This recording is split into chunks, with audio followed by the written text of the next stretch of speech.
Welcome to Miucci Young. Thank you so much for being on the first episode of the Beyond BDes series today. Hi, thanks for having me. Excited to be here. I think before we get into talking about any experience at UBC or at U of T, if you just want to give a quick little introduction of yourself. Yeah, for sure. Hi, everyone. I'm Miucci Young. I graduated from the BDes program in 2024. I was previously involved with both um, NOMAS as competition coordinator there, and I was also part of DESIS throughout my years as a cohort representative and eventually the president in my final year. Um, yeah, this past year I've been doing my gap year at Perkins and Will as kind of a junior designer. I've had experience in mixed use residential projects as well as corporate interiors. And recently, this fall, I just started my Master of Architecture at the University of Toronto. Lovely. So obviously a lot of the audience today, they'll be listening. Majority of them are going to be undergraduate students from UBC of different ranges, people who are going to be looking pretty soon at looking at their masters. But for the people who are just starting at the first year at UBC, I think a lot of people are still trying to um, wrap around like their interest of architecture. And I just want to just get a brief overview of maybe like high school or like school before university and what really got you into wanting to pursue a degree in architecture. Yeah, for sure. I think for me, I actually wanted to go into architecture pretty earlier on. I would say like halfway through high school. Growing up, I had some family members that were already in the field. My dad was kind of in an adjacent field. He did some stuff in interior design, and I grew up just like seeing him work on floor plans here and there. We went on a family trip to Japan like way back, and I went to the Asakusa Cultural Center by Kengo Kuma, and I just like fell in love with the whole space and the circulation and everything. And then from there, I was like, okay, maybe I do kind of want to go into architecture. So I ended up going to all these like UBC open houses back when Salad had the environmental design program. And honestly, at the time, I didn't realize that in the END program was actually a transfer in type program. So I just went to the open house thinking I can apply, but luckily, by the time I was about to graduate high school, the BDes program actually started. So I was lucky to be part of that first year cohort that went all the way from first year to fourth year, kind of that full batch. And yeah, I guess now I'm here. Happy that this program's thriving well and having a lot of students. So it's nice to be able to chat with other students that I didn't get to meet. Interesting. Since you were the first year and then in your final year at UBC, you ended up being actually you were the president for DESIS, correct? Um, what was your like experience being in that like first year? And then is there any stuff when you were president that you kind of really made sure that you wanted to see like in the program based off of your experience being like the first like batch of people through this program? Yeah, I think navigating those 4 years was just a mixture of being that first batch in the whole like UBC stream, but also going through COVID. I think it was just a lot. It was like Mhm. a really intense formative years for our cohort. I think a lot of people at UBC in general as a whole don't really know we exist. And so I think a lot of that, especially in the last 2 years of my degree, we were really trying to um, merge with working together with the AMS more, which I think a lot of what you guys are doing now really closely aligns with that. Hosting a lot of welcome events, actually being a part of Imagine Day, because I've noticed like you guys had that pep rally and everything. And I think I only did that. I spoke at one of the events in my third or fourth year. I don't remember, but it was one of the first years that the BDes cohort was actually part of Imagine Day because we just never got invited in previous years. So I'm just happy to see people and all the incoming students a lot more integrated into the rest of the school as a whole. Did you like yeah, I even right now as as a current student, it definitely feels like uh like these undergraduate like design programs. I think they're very new like across like the country. When you're looking for universities just for your undergraduate, was UBC always like the one you're planning to go to, or how was like the research process when you're trying to like find what where you wanted to go for your undergraduate? Hmm. I think for me, at first I just really wanted to stay local. That was just like one of my priorities at the time. And so I was fortunate enough that UBC did have an architecture program. I did apply elsewhere in Canada. So I applied to like a lot of schools in Ontario, including U of T, where I eventually ended up for my master's. And so it's just a lot of research in my kind of last 2 years of high school. Just a lot of like emailing, just like register or what is it called? Admissions people to see if they had any like info sessions that they had coming up. Um, my high school, I don't know if they still have this program, but we had this like mentorship program thing where we got matched up with a working professional. And so I got matched up with like an architect. And so I learned a lot from her as well. And so that was also how I kind of um, gained knowledge of the schools in the area and just like what kind of programs each school offered. Interesting. And then, so yeah, so you ended up choosing UBC. I just want to know, I mean, talk however long or like little you want to about it, about Yeah, keeping how like your experience was, and more so like if there's any like specific classes or profs or anything at UBC that you really enjoyed in your 4 years. for sure. Yeah, I really enjoyed the fact that, well, it's in the title, I guess, of our degree. Like there's landscape, urbanism, and architecture.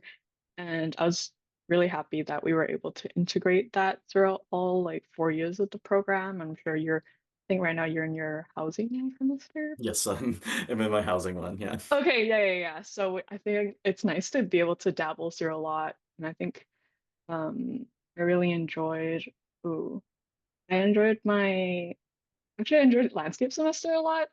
It was that's really mine. great to Is that my next? your That's my next next one, semester. yeah. Yeah. It was great to just learn more about sites and site analysis, the people who have occupied the site over time. Um, and then I think, yeah, surprisingly, I was like also I gravitated towards the other two disciplines as well. So I think beginning of my fourth year, we had an urbanism studio with Cedric and Rana, where we kind of looked at like sites in Vancouver, specifically the Kitsilano neighborhood and how the kind of new Broadway plan is going to affect that whole neighborhood. And so it's just really nice to be able to jump between scales. And I think that's the beauty of this undergraduate program. I think back in high school, I didn't really know what that meant. But I think now looking back, and I'm sure you can feel the same way, you kind of jump between scales a lot. And I think it's just a very kind of rewarding exchange, especially at the end of it. You're like, wow, I actually did quite a lot. Like your scope spans so much in your work. Totally. I think it really throws you for a loop. I was just talking to a classmate yesterday, just I don't know if it was the same project for you, but in our second year, it was we did a project that was like sea level rise in False Creek. And Yeah, well, it just felt amazing like we one. were like thrown in like the deep end. That was like our first studio ever, and it felt like we were just like doing such a big like thing that I was like, I don't know, like ask a scientist. I don't know what to do with this situation. And then the next project after that, for the next studio was like design a pavilion. And both those things are very important, but it's like really cool to get like that really broad range, even in like 1 year or just a few months apart. So, um, and you also, I think, when I was just doing some research, you were also like a student, like intern, student designer at a few firms. And was that some of it was after you graduated your undergraduate, but there was some during, is that correct? Yeah, so I had worked um through the end of my second year during the summer. I had worked at Human Studio as a designer, and then that was just for I guess the summer. And then the following summer, I had worked at Perkins and Will. Mhm. So all of my internships have just been like over the summer. I never actually did a formal co-op. That's fair. They've just been 4 month periods. And then after graduation, I decided to go back to Perkinsville for my like full gap year before going back to school. Nice. How was like I know a lot of people right now, especially in my year, but I'm assuming in all the other years are so interested in the uh like the experience of working in a firm and those like first experiences. I wonder if you could like talk a little bit about like some of the work you did and just your experience of if you enjoyed, I guess, working in those firms and how that maybe informed your work when you would go back to school in your undergraduate, as well as like how that led into your trajectory leaving UBC and deciding what to do after your undergraduate. Hmm. Yeah, I don't know. Actually had like no expectations starting my first internship ever. I was just like, that's so thankful that I got the job and going in. I definitely felt like an imposter for the longest time. Like obviously that imposter syndrome is gonna follow you for a while, but um I was definitely like I was the only intern in the office too. So it was kind of nerve-wracking, but it was definitely a smaller scale. So it was nice to get to know everyone. There were a lot of fun social events. Kind of my scope earlier on because I didn't have a lot of, I guess, technical experience. I was only just learning Revit that same summer. So I wasn't really put on any hands-on project work. I think for the most part, students at their first internships, um, they kind of do mostly a lot of like diagramming, a lot of cleaning up drawings, a lot of preparing like drawing sets, I would say. My first like actual task was to make a fly-through video for the city. Hmm. Kind of like a very fond memory of it because it's just fun kind of running through Enscape. It was just one of those Enscape fly-through renders. And then it was supposed to be submitted to the city, but I just wasn't sure what level of like formality it was supposed to have. And then my supervisor, she was like, "Oh, you should just add some music on there." I'm like, "What kind of music?" She's anything, anything chill vibes. So I was like, "Oh, okay." So I threw in like lo-fi chill hip hop in the background. That's so funny. Yeah, so I think it's still up there somewhere on one of the City of Vancouver portals Great. floating. So if you ever see it, that if you ever hear some chill lo-fi hip hop beats, that's me. I know whose video it was. Yeah. And then kind of transitioning to kind of my next two positions, I think I did a little bit more of hands-on work on like a specific project. I was integrated into a team and had the chance to like just see the process of what goes into producing technical drawing set. And it was just really nice to be able to be up close and just being able to navigate through the Revit file. So this was a year after I learned Revit. I don't know if you've taken that course yet with No, Roy. everybody in my class, like, or like a lot of people in my class have, and then I feel like I've like missed out on some sort of like exclusive club. Like I feel like they're all Oh talking a different no. language, or they all went to like a fun vacation that I didn't go to right now. So I'm like trying Oh, to learn. you can do it next summer. Yeah, that's true. Yeah, but definitely a really valuable course. A lot of my friends also took it. We took it together, and it just like worked with my schedule really well because I don't know if it's still held asynchronously, but mine was held asynchronously. So I was able to work full time, but also take the course. Um, and yeah, I don't know. I think, and then now returning from like a gap year, I definitely learned a lot more from not just doing the work, but honestly just eavesdropping on people around you. Totally. It's so valuable. Like I never put my headphones on anymore. I used to do that a lot just to, like focus. Yeah, But eventually I'm like, oh, maybe I don't need to do that. Because, one day the design principal is sitting next to you and they're sitting and they're like in a client meeting. Of course you want to listen in and see what totally. they have to say. Um, and I think that just teaches you so much about just all the processes that happen behind the scenes that you might not get to learn about necessarily in school.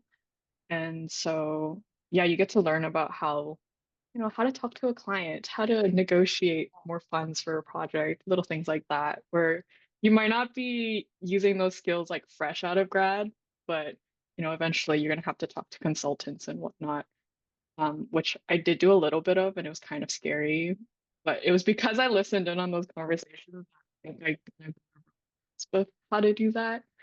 Um, so I guess for who's listening that is worried about their first internship or second or third, it's chill. You're just as valuable as everyone else there, but you just have to realize it. That's fair. And then with so you graduated in 2024, correct, from Yeah. undergraduate. Then you took the year to work. Was it always the intention to then go into a master's program, or so it was? Yeah, I had intended to go back to school right afterwards. I just wasn't sure how long the gap year would be. I think it's just like a much needed gap year because after going through like the 4 years of undergrad, including COVID, and then like doing all these extracurricular activities, it's just so nice to like sit back and really dive into the profession for a little bit, and apply the things that you've learned while they're still fresh in your head. Um, but I did wanted to go back to school before I kind of got super comfortable working. I know it's easy to get comfortable, and there's nothing wrong with it, but I guess for me, I know that if I got too comfortable, I would just never come back. That's fair. And then, so you ended up at U of T, but I just wanted to know, like, A, kind of why you chose U of T, if there's any other schools that you were considering, and yeah, specifically, um, with the undergraduate that we get at UBC, you kind of get that broad range of like architecture, landscape architecture, like urban design and like planning, and kind of your choice as to deciding to go into really like the Masters of Architecture stream. Yeah, I think I've always just tend to really appreciate like the building as a whole. And I think because of that, I've wanted to go just straight into Master of Architecture. It was nice to like learn a bit of everything. I know I'm just like contradicting everything I said at the beginning You're of fine. this, of this meeting. But I think after doing all that, I'm like, okay, maybe I'm circling back to just like architecture.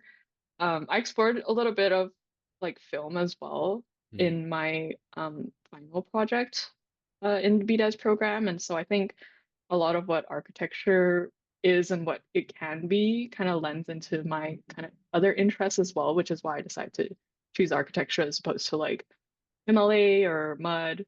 Um, and honestly, yeah, I was looking for a change in scenery mostly. I know that's just like it's not necessarily the school itself as like a huge factor, but I think it's important to consider like how you can imagine yourself living in a specific city where your school's in. I think that's a huge factor in how you perceive the world around you, how your experience at school is going to be. And so I just wanted a change in scenery. And the U of T program also, I got into the advanced placement stream. So it was actually 2 years as opposed to the full 3 years, uh, which was nice because I didn't have to like do all these first year like design media courses all over again. totally. Um, yeah, I was essentially just looking for a school that kind of did a good mix of merging in design theory and kind of considering all these like social and environmental issues, like forefronting those. But also, I just really wanted to develop my technical skill set as well.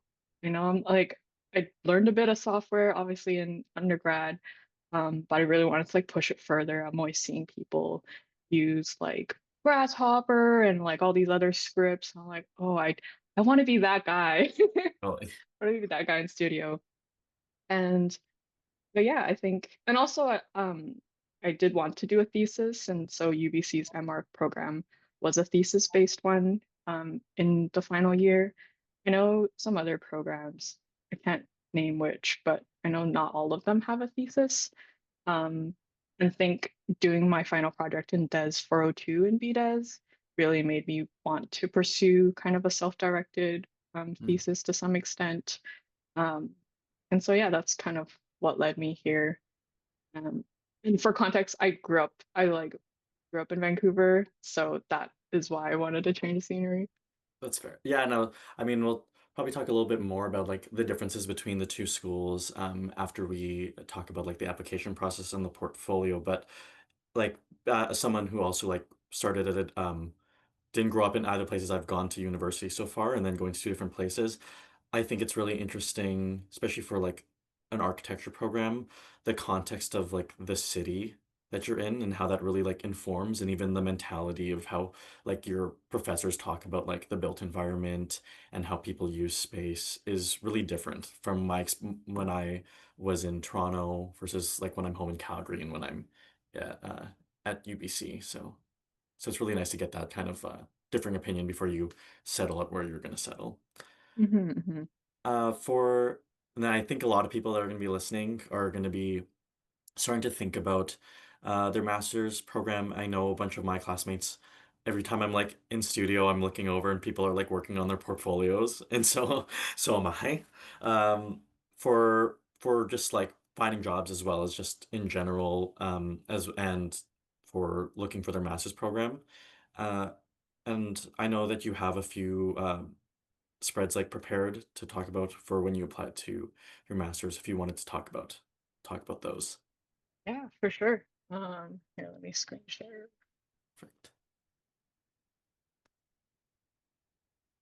Yeah, so this project, um, actually, maybe I'll give a general like kind of workflow of how I kind of chose my projects. Sure. So I think coming from BDes, because of that interdisciplinary approach, I really wanted to include like a mix of skills throughout the project. And so like on my first page, I included this one from the Urban Studio that I had mentioned earlier with Cedric and Rana.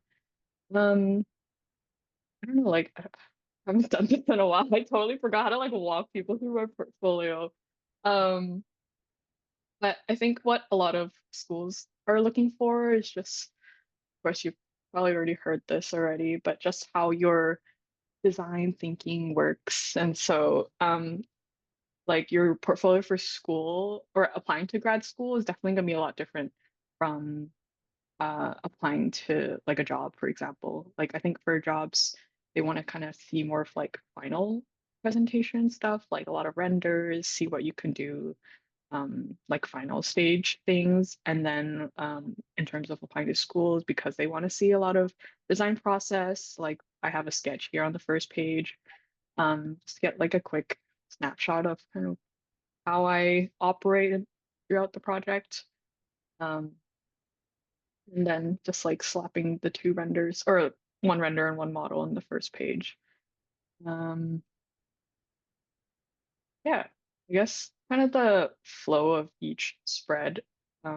It's pretty standard, I would say, like starting off with like a big money shot on the first page and then slowly going through all your orthographic drawings, your plans, your sections. Or in my case, like I had this sort of um, sequential section that mirrors the site progression. And so this is why I try to place it side by side. Once I look back now, I had like so much text. Please don't do that. Like chill on the text.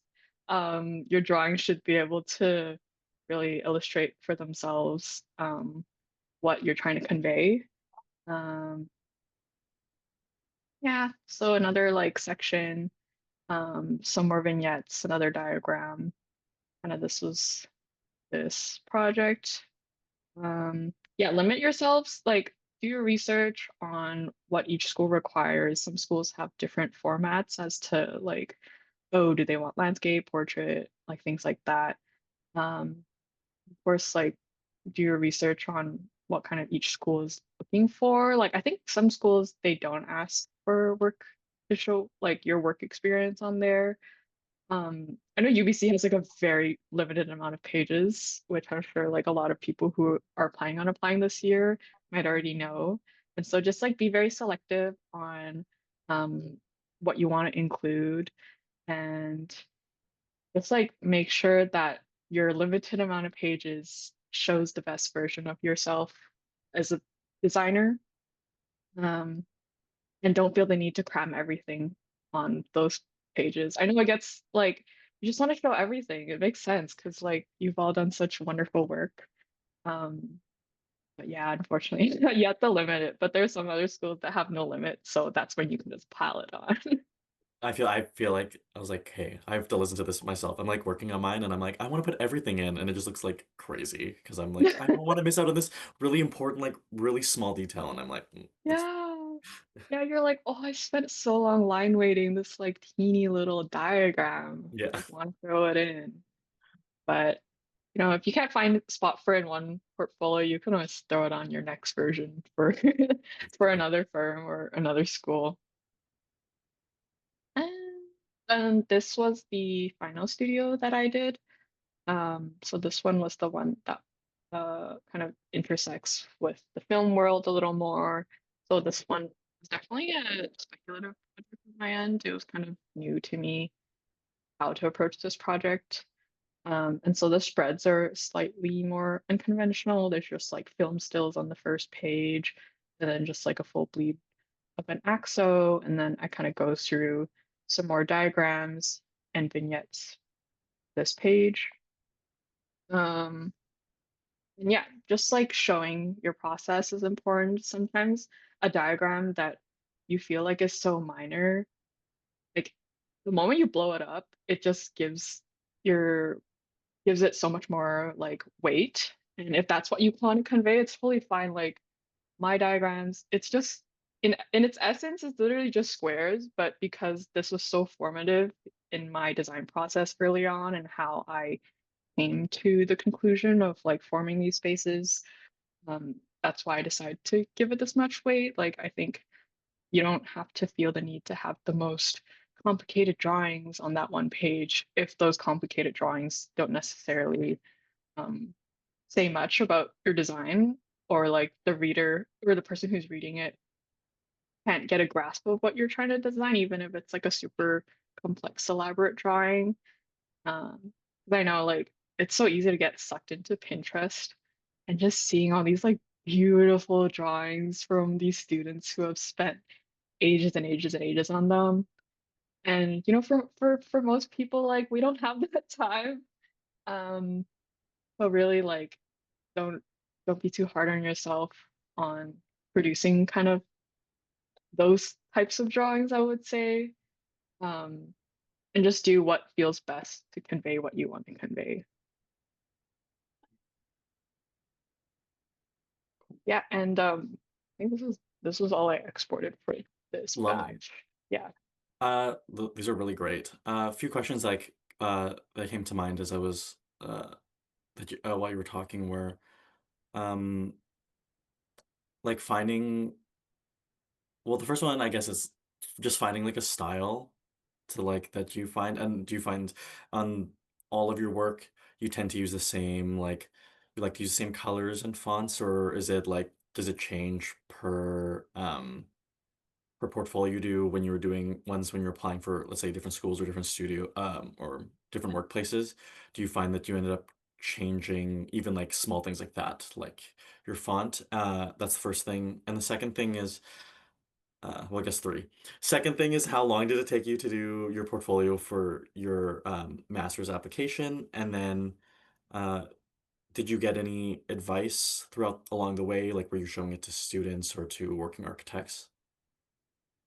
Um, yeah, so I guess in terms of, oh wait, yeah, answer this question first. Okay. So my friends and I actually we were all applying around the same time, so we kind of did a group review amongst ourselves. I didn't really get a chance to get a lot of, actually no, I did. I did ask some coworkers because I was still working at the time for some feedback on my portfolio. So I would just like send it out. And I don't know if you've ever used Bluebeam, but it's just like a markup software that people use at work or like in the office, where they use to mark up a lot of these drawing sets. And it's just like super optimized. Like you can like bubble random sections of a drawing.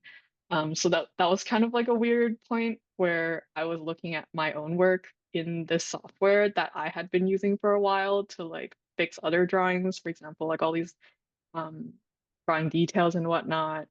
And so that is what happened at work. And then what was your other? Oh, how long I spent Yeah, on, how long you spent, yeah.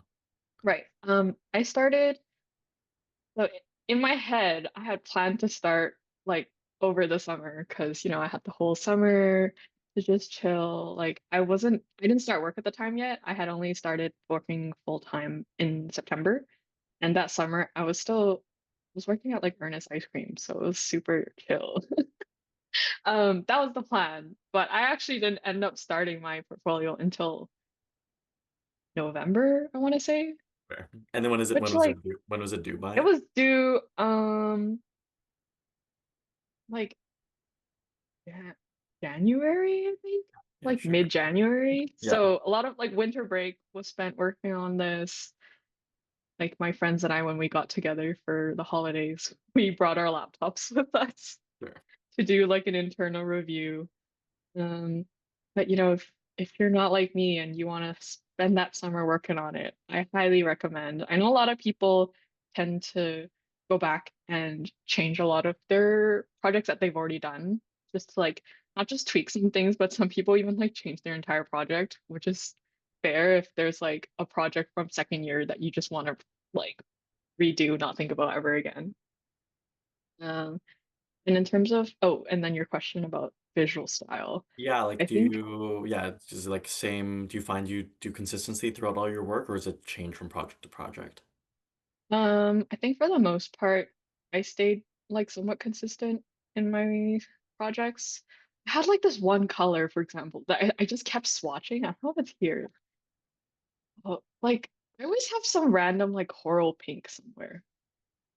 Yeah, this shade of coral, it just pops up in all of my drawings, and I didn't even realize. And I would actually make a new color palette every time too, and somehow it just ends up in the same swatch library. I think it's really popular. There was a studio review I had last year, and for whatever reason, everybody almost seemed to decide to like accent their like people in all of their diagrams with pink, and the guy who came in was like, is that like the new thing that everybody does? And I was like, yeah, I have no idea, but sorry, we all did that. It just reads so well, Yeah. especially when you really want to highlight the people, the human aspect of things. Oh, but there are some group projects that I did, for example, like a lot of the no mask competitions over the years. I did end up tweaking those. Just to kind of just like fit the vibes of the project more, because some group projects, you just have a totally different graphic style that you had to adopt, and you're just trying to like tailor some things back so that it doesn't look like a total anomaly on your portfolio set. I think it's totally fine. Um, Honestly, I don't think it's even like people don't even tell each other that they're gonna change the graphic style. It's just, oh, this color render, bam, it's black and white now. Like nobody's gonna have anything to say about it. So don't feel restrained by your group project. You can change it. Cool. Well, thank you for showing these. I think this is like really helpful. It's even really helpful for me. I was like, it always when every time I see anybody's portfolio, it kind of makes me go like, I should go back and I want to like change mine completely and then I watch somebody else's and I'm like, oh wait, I want to do mine in like that style. I think I have like five different portfolio boards running right now, like based off the same stuff. But uh so then obviously you got into U of T. And then you just started what, 4 weeks ago? Like was it September start for you or was it a bit Um, earlier? I had an August start, Oh, in August. Okay. really. So Yes. it's been a few weeks, over a month now or so. About a month, yeah. Cool. And then how's that experience been so far? It's been good. I feel like I was definitely thrown into the deep end a little bit. Not that there's like I'm struggling, but I think in the just the second year in general of a lot of master's programs, this is kind of the year where they kind of put in all their fulfill that criteria for accreditation by I guess the RIBC um or AIBC. AIBC and then also the RAIC, what the two acronyms fully stood for. But so these years are definitely a lot different from what um, you'd be used to in undergrad, where you're kind of doing a lot of smaller scale studios and get to bounce your ideas off a lot. And you can kind of just like put your building anywhere you want. It's kind of nice that way. Um, but all of a sudden, like you're learning all these things now. So I'm also in a housing studio right now, and now I have to look at all these other things. For example, like zoning policy and like other parts of the bylaw and just like all these other consideration factors that weren't pivotal in, for example, like third year. But all of a sudden, like we have actual like dimensions we have to adhere to. And even in, so I started in August, and what that was, it was like a 2 week, it was called an intensive. Essentially it used to be a full-on summer course, but you know, someone realized they can squish it into 2 weeks worth of work. Right. Um, which makes sense, you know, like students don't want to take summer school classes. And I was lucky enough to just be coming up August and go to school. And it was based around a lot of around site ecology and also just the physical state of the site. I was learning how to do things like manually grading a site, like literally drawing contour lines Oh, that go wow. around the building. And these are just things that like I've just never done before. And it was just nice to finally know like what goes into a site because I don't know, we're drawing all these sections in undergrad. Like for example, situating your building on a hill. Like I'm like, okay, well, it just goes to the hill. So when I draw the section cut, it just goes diagonal and Yeah. you know, it just sits there. But now all of a sudden you get to learn about all these things like, oh, how to redirect the water through the site so that your building doesn't flood on the sides. Right. And you get to see kind of like site as a whole. So I think right now we're just learning a lot of things that you can really apply in the real world, apply in practice, um, and just like really get into that nitty gritty of it. And I think that will be more, even more so in my second semester, where a lot of schools also have their comprehensive studio. Mm. And what this is essentially, you're just like building a building from scratch and you're doing everything from like pre-construction phase, you know, like drawing all the details. Like it's just, you have to consider everything and you get to learn about all these different sustainability principles. Um, it's just a lot to take in, but this is kind of what happens throughout the second year. And then I think in third year, it becomes chill again, where you can really nestle into your own thoughts and pursue your thesis project. So that's kind of where I'm at right now, where I'm just learning about all these things all at once. And I was fortunate to kind of had that gap year actually, because there are some concepts that I've already been somewhat familiar with at work. And so I'm kind of learning words almost, which I would recommend if, you know, for a lot of people who are in their fourth year and they're debating whether or not to take that gap year or to go straight to school. Like I'm all for like the gap year. Yeah. Right. Um,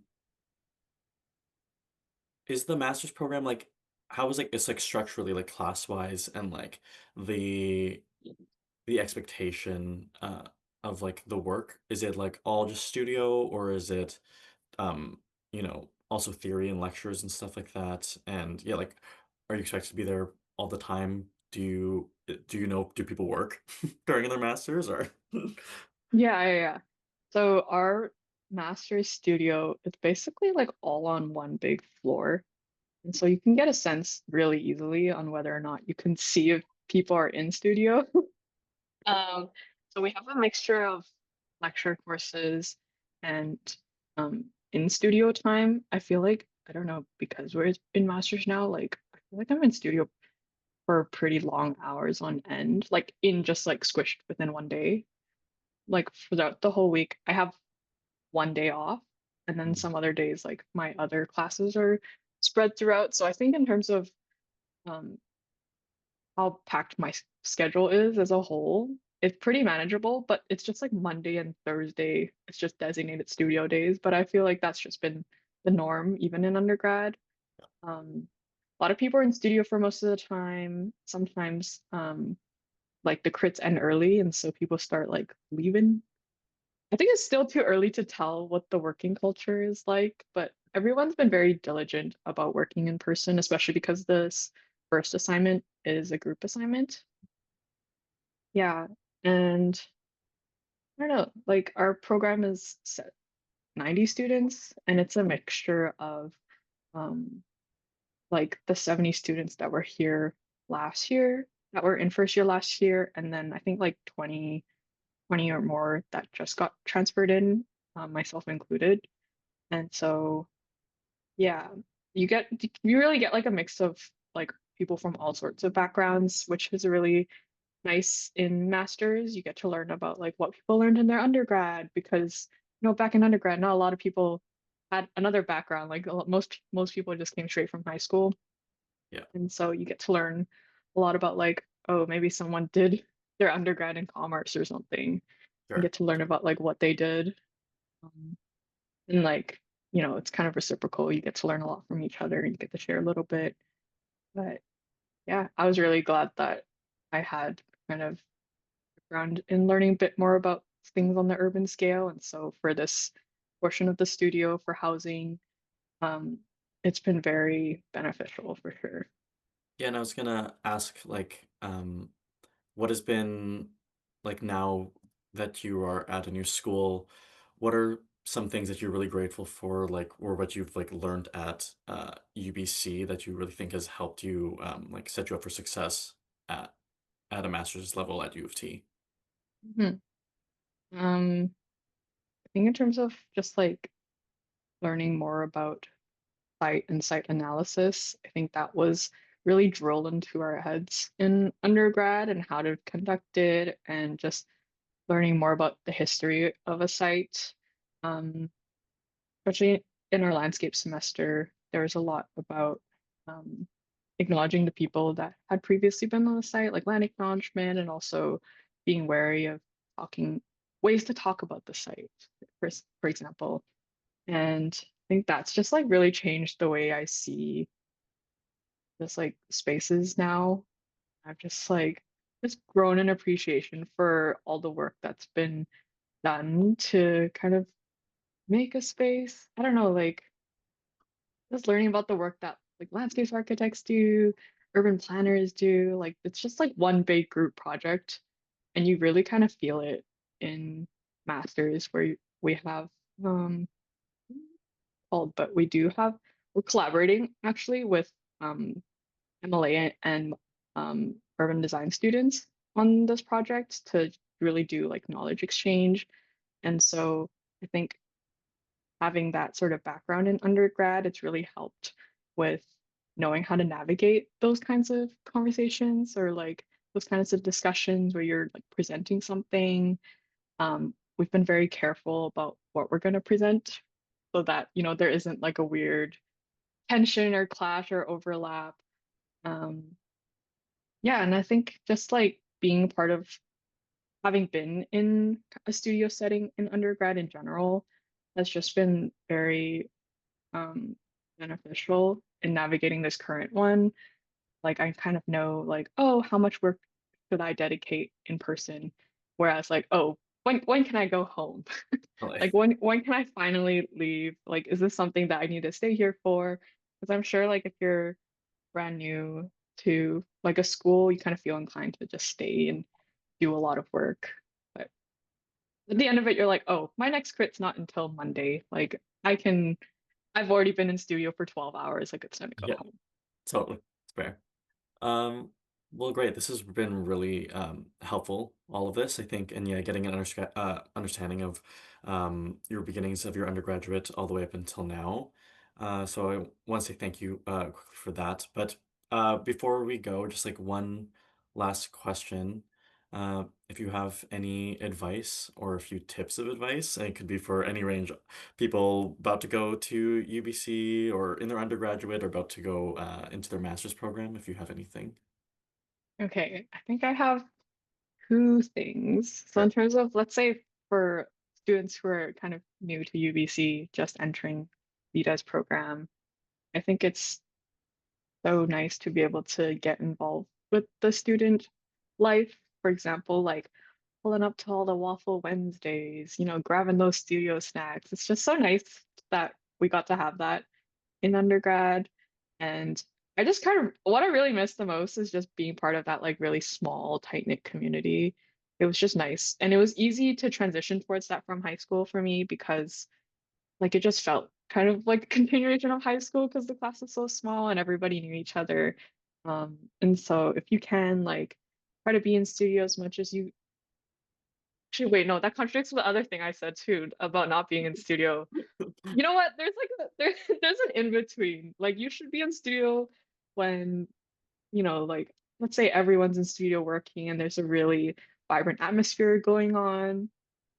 Um, I'm gonna diverge and like talk about a past studio memory that hopefully can lighten some of that like stigma around the studio. This was actually in actually this housing studio. It was Okay. our third year. We were in the case study portion of the studio, and everyone was just for some reason everyone decided to stay past 6 one day and working on their models. And it was just such a weird, not weird in a bad way, but it was just like oddly, like everyone was in their flow state of studio, like working on their models, but like not a single person was missing. Like everybody was just there. We were in the upstairs. I don't know which studio you're in right now, I'm like in the space wise. upstairs of Okay, the yeah, we building. were Yeah. we were also in the upstairs, and this was before the reno, so we still had like they were still joined in one room, and yeah, everybody was just there and like nobody left for the longest time. And it was just the first, I think it was the first and one of the only times that everybody was in studio at any given time. And it's just so nice to be able to work with your peers and being able to chat with everyone. Like if you need help on a software or like if you need help figuring out how to like physically model a specific thing. Like you can ask someone next door because they're there too. So I think there's just promoting, a very healthy studio culture where you really interact with your classmates. And I think that's just been one of the greatest takeaways of being in like a studio-based undergrad was that kind of atmosphere to be in. So yeah, you know what? Like join Desis, join Nomas. I'm gonna plug it right there. Like join Great. everything. Like you get to be part of such a wonderful community of like fellow peers that really care a lot about the student body. And I think that's really much exemplified in the events that you guys do. And it's just so nice to be able to, participate in things with everyone. So that's kind of my tip for um, incoming students. And then in terms of out- outbound students looking towards doing something else, um, I think for me, I would say just like begin to have an idea of what you think architecture is. It sounds so kind of counterintuitive because you like do a 4-year degree. So you would think that you know, but like there it's still like it's a changing definition, I would say, and it will continue to change when you go into your architectural practice or your professional practice later on. Um, I would say don't stress about feeling the need to go to school. I think really consider um, what this what being the profession really means, like what the day-to-day life is like. Like if you can reach out to profs about their work experience, you know, years ago when they were in your shoes, reach out to past students. And it's just like so nice to just be able to learn about the profession as a whole before you kind of just jump right in. Um, and not feel the need that like school as a direct next step is like the quote unquote like right move. Because you definitely feel that pressure if you're just seeing other people around you work on their portfolio and you're like, oh, should I be doing this too? Like I don't know. And it's just do yourself a favor and, think about what it is that you really want, what genuinely excites you about the profession. If there's like a little side project that you've been wanting to do for the longest time, like if you've been wanting to run that sticker business or something like that, like honestly, it's so early on in your career that I feel like it's nice to be able to pursue that. Like school will always be there to go back to. And so just capitalize on those opportunities, capitalize on all those like little interests you have, and just to make sure that you're not wasting your young years. Great. Well, those are really good tips. And I'm like, even me right now, I'm listening to both of those things. And thank you for the free plug for Desis and all the Of different course. and Nomos and all the different things that are offered for the design undergraduates. But yeah, thank you so much for the conversation today. Awesome. Thanks so much for having me.